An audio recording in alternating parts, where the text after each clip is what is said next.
Meu bom dia a todos, muita paz.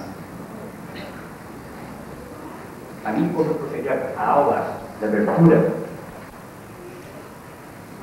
tentando fazer sobre um histórico sobre o passe. E nós, então, pesquisamos em várias obras para bem fazer a nossa tarefa. A questão da cura pelo passe e outras técnicas que envolvem o magnetismo e o mentalismo, elas têm raízes nas civilizações antigas, na Pérsia, na Síria, na Caldeia,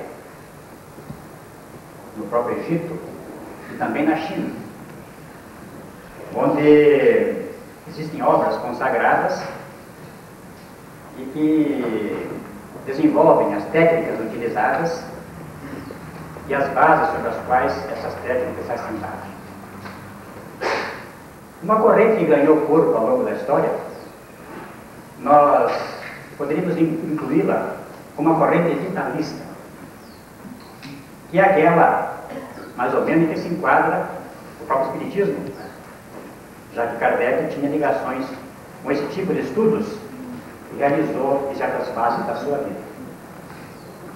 E no Livro dos Espíritos, em outras obras da codificação, nós encontramos referência ao princípio vital, que dotaria os seres vivos de uma força particular em si mesmos, a força vital, irredutível à físico-química e que dá origem aos fenômenos vitais. A força vital é distinta não só da alma pensante, como das propriedades físico-químicas do organismo. Então, essa, para chegar a essa conclusão, houve uma série de fatos no correr da história. O livro mais antigo do assunto trata como livro é um livro chinês chamado Nei King ou Nei Xing. E eu estive vendo outro livro hoje, eles falam que não é 500 anos. Esse livro foi editado em 2687 a.C. Esse livro é chamado também de O Livro de Curas, o livro de curas do grande imperador amarelo, e contém o Tratado de 6 Médicos da China. A vida permanece enquanto a energia se integra ao organismo. A perturbação das energias cósmicas e, como a consequência, a perturbação da energia humana é causa de todas as moléstias. Aí entra a questão do Yin e do Yang, as polaridades que existem, não só no corpo quântico, mas em todo o universo, e que são importantes para que haja um equilíbrio energético de todo o ser.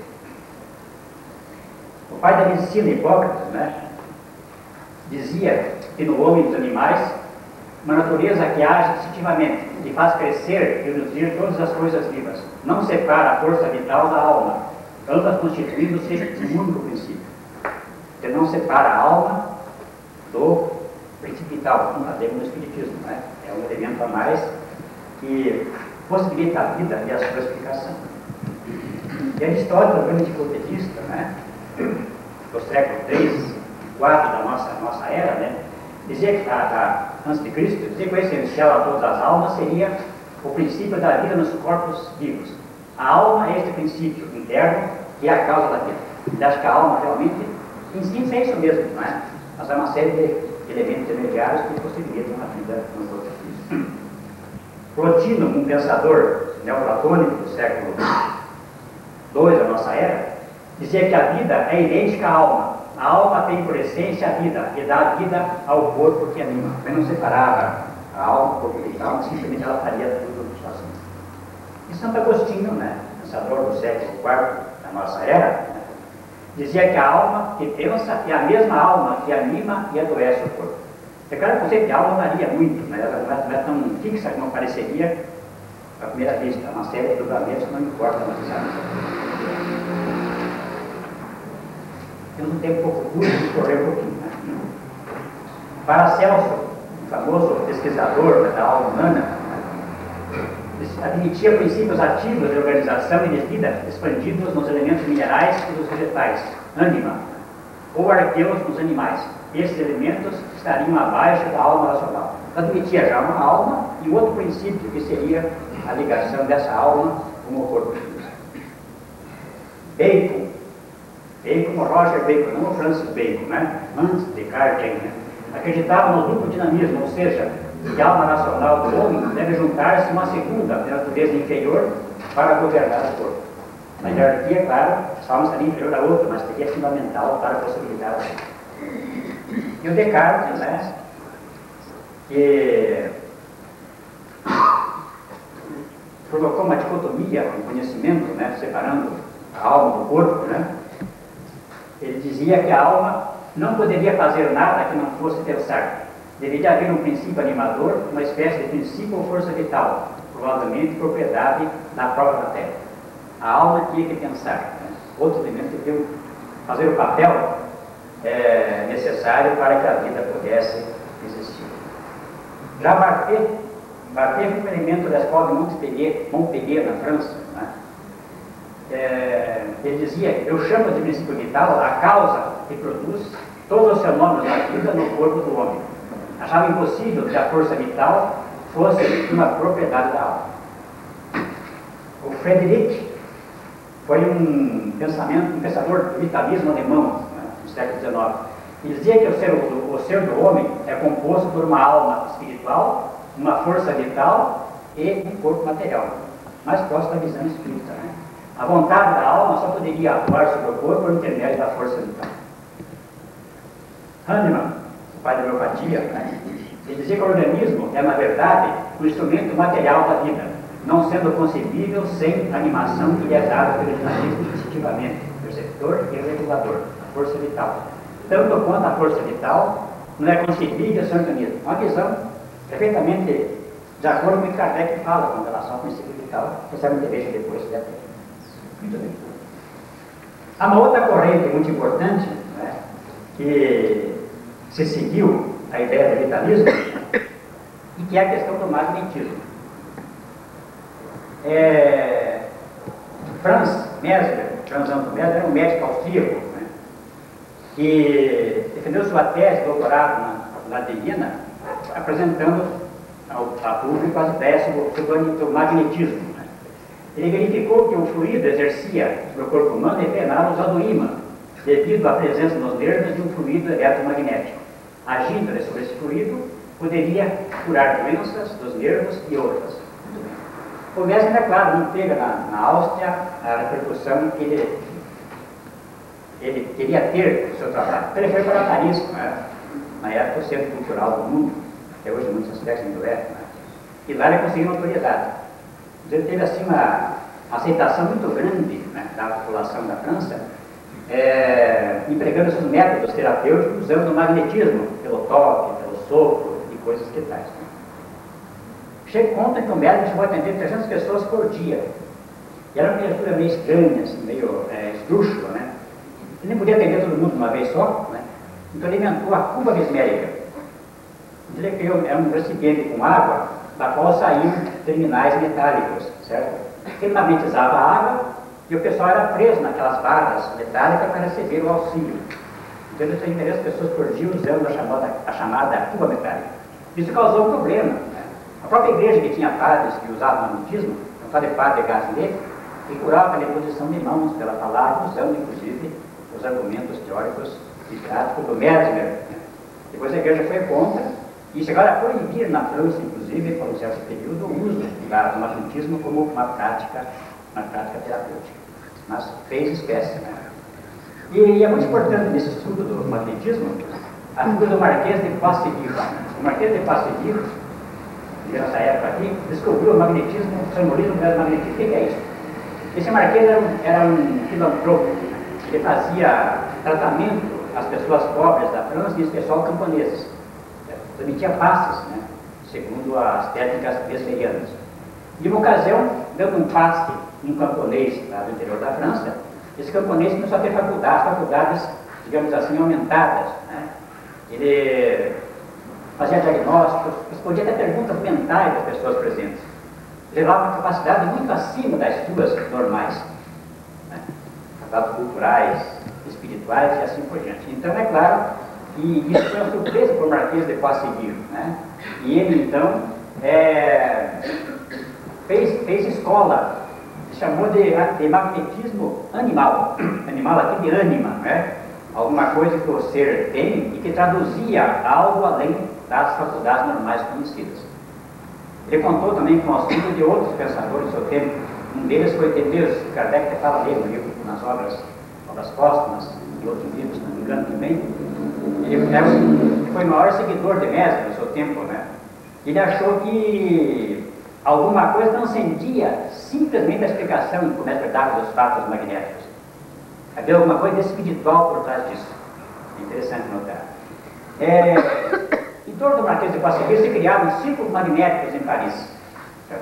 E aplicavam a técnica de Mesmer para provocar o sonambulismo nas pessoas, para tratar várias enfermidades. E ocorre que depois, com o surgimento do espiritismo das girantes, muitos grupos dos círculos magnéticos chamaram de círculos espíritas. Certo? Boa parte.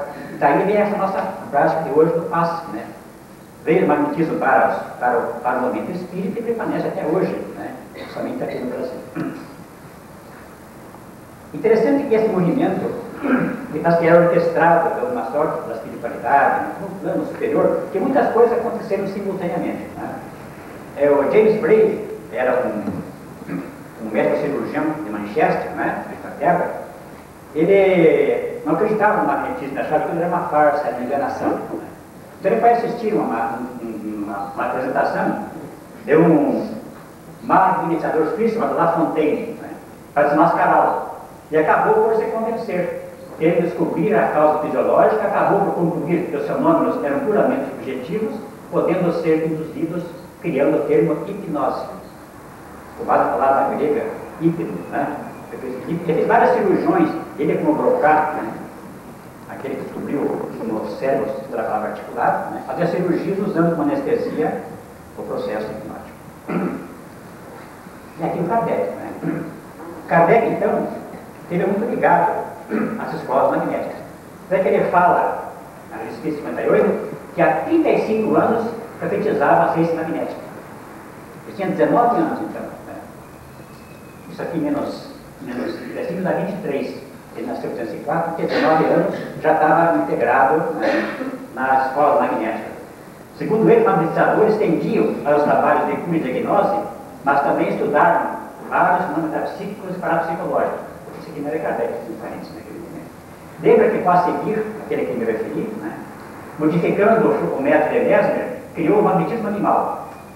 Homenageia os magnetistas pela dedicação com que lidaram com o magnetismo, ao qual o espiritismo se liga por laços íntimos, como ciências solidárias. Então, Kardec esteve muito presente no pensamento do magnetismo, né? Até que ele desencargou, inclusive, né? Alexandre Delane, pai do Gabriel Delane, tentou recuperá-lo através de passe magnético, né? Mas era tarde, o processo era muito sério, onde eu mesmo a questão rompeu e não foi possível haver a vida Kardec.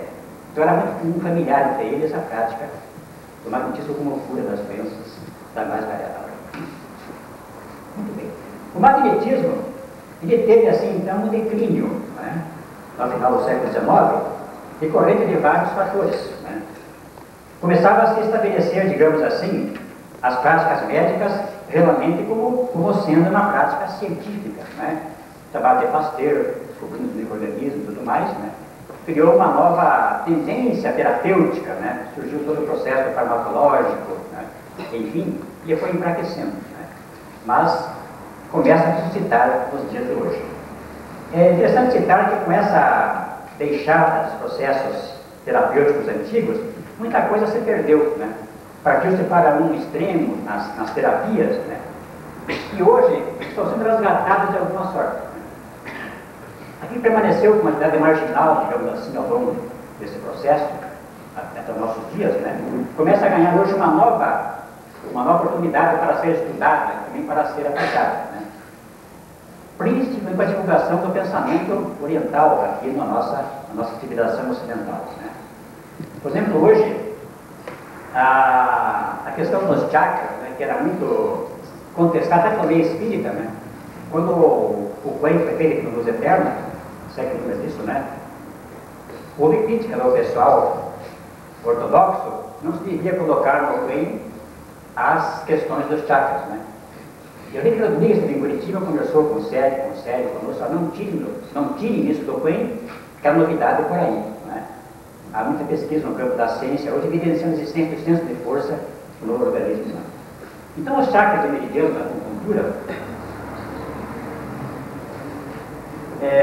foram ignorados pela ciência ocidental, que os considerava como construções mágicas produzidas por pensadores orientais primitivos. É uma prática normal ao pensamento indiano, ao pensamento chinês, né? Mas que não tem base científica, muito bem. Né? Então, na década de 60 e 70, alguns pesquisadores vieram demonstrar experimentalmente a existência dos centros de força e dos meridianos da acupuntura. A acupuntura é uma prática milenar chinesa, que remonta a 4.000 anos aproximadamente, por aí. Né? O Hiroshi Nokoyama, um médico japonês, né? ele criou o que chama-se de máquina chakra, popularmente, né? Há um nome científico que dá a sua experimentação, e fez uma demonstração para a Organização Mundial de Saúde em Genebra, na Suíça, certo? Onde ele mostrou, ele evidencia com o seu aparelho complicado, é claro, né? A existência no corpo humano, evidentemente, em outros níveis do ser, que não importa a ciência não entender, né?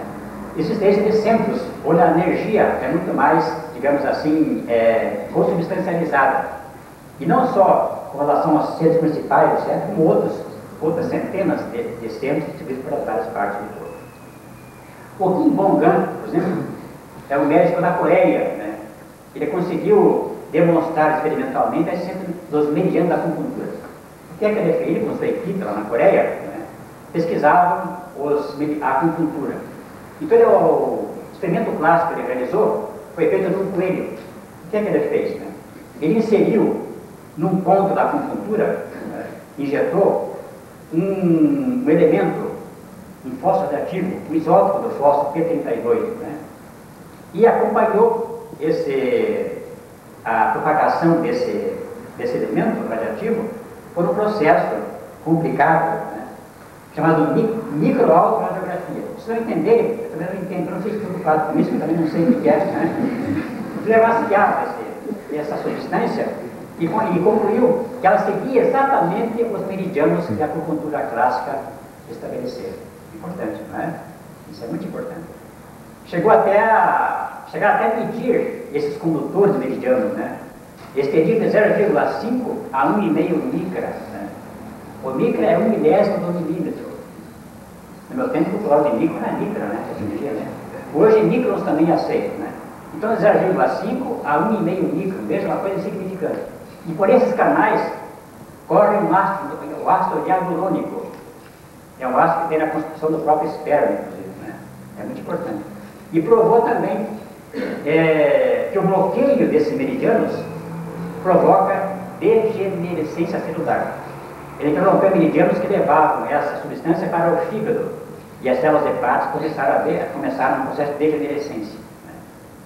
E estudos posteriores, inclusive, que ele realizou, evidenciam que os meridianos da acupuntura se estabeleceriam no embrião antes das veias, das artérias e do próprio sistema linfático. Isso é muito profundo, né? Uma coisa assim que realmente resgata, né, uma cultura milenar da China e que tem uma aplicação terapêutica impressionante. Os chakras, que são a base do corpo da transmissão do passe, conforme vocês vão ver hoje, viram no frente, né? São transformadores de energia de dimensões superiores e outras frequências mais elevadas, né? Essa energia é transportada para a estrutura do corpo físico, provoca alterações hormonais, fisiológicas e celulares de todo o corpo. Isso porque estão associados os chakras sempre a um plexo nervoso ou a uma glândula endócrina, uma glândula de secreção interna. O chakra do coração, né, está associado ao plexo cardíaco e ao timo, né, uma glândula na base do pescoço, embaixo do pescoço, que é o externo, né, e produz uma substância timosina, que é importantíssima para o controle de várias bactérias que sejam nocivas ao organismo. Então, manter o coração bem alimentado, feliz, tranquilo, né, já é um processo terapêutico de primeira. Sabe-se também que cada um dos 7 grandes chakras está associado a um determinado tipo de capacidades de percepção psíquica, certo? Então, as pessoas que têm uma certa prática em relaxamento, né, em alinhamento de chakras, sentem que quando ocorre essa normalidade no corpo, esse alinhamento dos chakras, né, como se diz, há um bem-estar indefinível e capacita você para que ele manifeste faculdades extrasensoriais. Temos aqui o exemplo, um desenho com os vários chakras, né? Só citar rapidamente, né? Aqui do coração, né? Sobre o plexo cardíaco e sobre a glândula do timo, né? Aqui na garganta teríamos também o plexo cervical, né? E a tireoide, sobre a influência desse chakra. E são milhares, centenas por todo o corpo. Estima-se que haja 360 chakras, entre aqueles 7 principais grandes e outros de menor importância. Esse é um homem, né?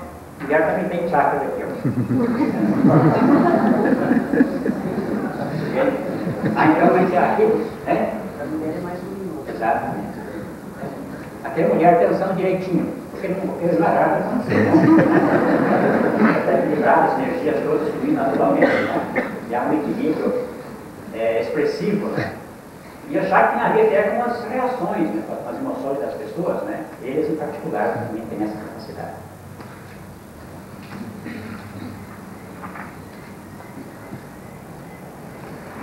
Já falei aqui então que se contarmos 7 grandes chakras principais e secundários, possivelmente teremos 360 chakras em nosso corpo. Então, nessa minha exposição, deixar então bem definido para nós, né, para entender, que essa nossa herança, então, de transmissão passo ciências espíritas tem a ver com o magnetismo, né, escola da qual Kardec realmente fez parte, como um seguidor de Mestre, não contemporâneo. Mestre faleceu em 1814, Kardec tinha 10 anos então, né? Mas depois ele criou os anos de escola, e aqueles círculos que brilharam em todo o Marquês de Passeguir, né, se tornaram muitos deles em círculos espíritas, atendendo a nova fenomenologia que toma conta da Europa, das tirânicas, depois com o espiritismo no trabalho de Kardec. E resgatando então esse pensamento oriental, né, como o chakra que é básico na transmissão do passe, como veremos possivelmente ainda hoje, e também nas explicações que o Quen realiza sobre o assunto com base nas várias obras. Não sei se ele conseguiu no tempo, mas tudo bem, né? Temos um horário a ser cumprido e vamos respeitar. Muito obrigado.